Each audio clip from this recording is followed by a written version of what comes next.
What's up, friends? Welcome to the Healers Podcast. In this episode, we're talking about selling without selling, or effortless selling. By the time you finish listening, you're going to know exactly how to embody that magnetic vibe and start attracting dream clients effortlessly. Welcome to the Healers Podcast, where spirituality and business merge into profit. Hey, I'm your host, Lisa Roulette, and today we're talking about selling without selling, or effortless selling. Let's dive right into what this really means. Now, when I say selling without selling, I'm not talking about passive selling where you're never selling anything, but I'm talking about really being magnetic so that dream clients want to work with you. They're coming to you and saying, hey, how do I work with you? Instead of you always out there looking for clients. Now, the way this begins is by you understanding your value. And your value is intrinsically tied to the outcome of what you sell. Okay, outcome being the key word, because I see a lot of you guys out there not necessarily driving outcome. Hey guys, I just wanted to preface the rest of this podcast, along with every other Healers podcast you ever listen to, with the fact that I am never trying to be condescending. I know I'm working on my delivery, but at the same time, I'm coming from a place of deep compassion, having been where a lot of you are now. So my intention is to create the highest quality content I can to help you continue to embody your passion, your purpose, and ultimately find that profit. So if I ever offend you, feel free to drop a comment and let me know as I continue to work on my delivery and my value for you. And the more you can drive the same outcome over and over again, the more value you embody. And therefore, the more magnetic you become to your dream clients. Now, let's talk a little bit about a value proposition so that you understand how to embody this more often, embody your value more often. Your value prop is like the aura of your business, right? And as you know, your aura is magnetic. So the more you embody your value proposition, the more likely people are to come to work with you. So when you think about how to put more value into what you offer, you have to also make sure that you have leadership, you have authority, you have expertise, and you have the wherewithal to develop outcomes that people are ready and willing to buy. So an outcome would be something that transforms and changes someone's life, not gives them hope or inspires them, but genuinely transforms and changes someone's life, because people buy transformation. They don't buy inspiration and they don't buy information. They buy transformation. So you have to be able to transform someone's life in order to start selling without selling, right? In order to become truly magnetic to your dream client. I want you to think of this as sort of like a bridge of mutual resonance, where your offer resonates at a vibration that is the exact same as your dream clients' wants, needs, and desires. So every time they see you, they are inclined to travel over that bridge, which means part of your value proposition is consistency. It's an unwavering commitment to showing up, demonstrating the value of what you sell.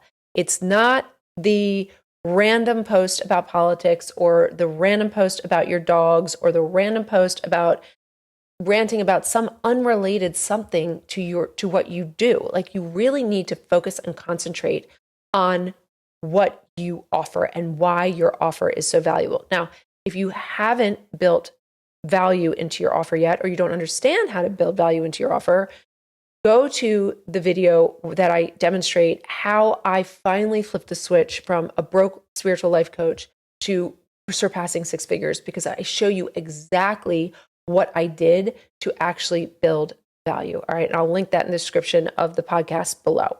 So when you're thinking about building value, you have to think about, what are my dream clients' pain points and what are their pleasure points? And again, that bridge metaphor is really important, because as they cross over that bridge, you've got to bring them from their pain to their pleasure.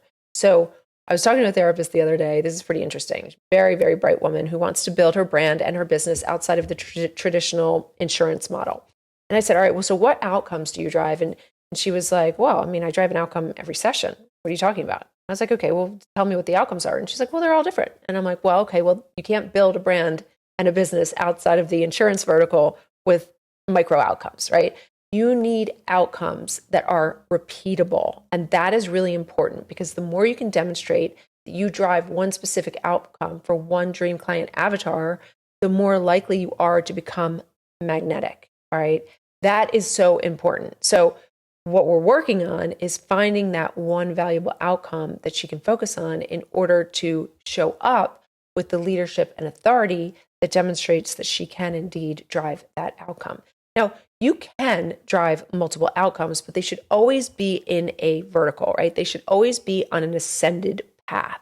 So you might have a suite of products that take your dream client from a smaller transformation to a larger transformation to an even larger transformation, right? But if you have multiple offers that are non-related, all you're going to do is confuse your dream client and make their buying decision that much harder, okay? This is why understanding what you sell and understanding the value of what you sell, the more you understand the value of what you sell, the more inclined you are to just stick with that offer, right? Because it's not perfect the first time, it's not polished the second time, but eventually by the third time, you're seeing that it works, right? It's got to work. It's got to drive the outcome. One of my coaches said to me one time, he said, Lisa, it's not about being pretty, polished, or perfect. All that matters is that it works. I see a lot of you guys out there designing things that are, they don't have any perceived value. And that's, at the end of the day, that's the thing that's most important. The perceived value is the life force of your business. So let me give you an example. If you tell me that you have a Mystic membership for only $29 a month where I'm going to learn how to practice my psychic abilities, I'm going to see that as a duplicate of what every other spiritual business owner is trying to do. Like, it doesn't present any value to me. But if you say something like my client Ashley says, right? She says, if you're an empath, I'm going to show you how to build boundaries and resilience from energy vampires so that you can feel protected, less exhausted, and do what you came here to do, which is to develop your innate intuitive abilities. I'm going to see value. I'm going to be like, okay, wow, right? And the reason I see that value is because she called me out, right? She says, I'm an empath, which I happen to be, right? So it's not just an example, I am an empath. She calls me out, empath. She also calls out my pain points, which are energy vampires, that are sucking the life out of me, that are making me exhausted. She also calls out my pleasure points, which are, I'm going to feel protected. I'm not going to feel so overwhelmed. I'm going to be able to put boundaries in place. And when all that happens, she says, and you know what's going to happen then? You're going to be able to uncover your intuitive gifts, right? That is value. That is so valuable to me. So the thing that you have to consider is, what is the outcome that a critical mass of people are ready and willing to buy? Okay, big one. And again, if you haven't seen that video that I made for you guys last week, I'll link it in the description of the podcast below. You have to understand that there has to be a critical mass of people ready and willing to buy what you offer. And then your offer has to drive an outcome, okay? It's the outcome that matters. And we're not talking about micro outcomes, because then all you end up doing is you end up being a therapist or counselor in the insurance vertical, or a life coach that's probably not getting toward six figures, right?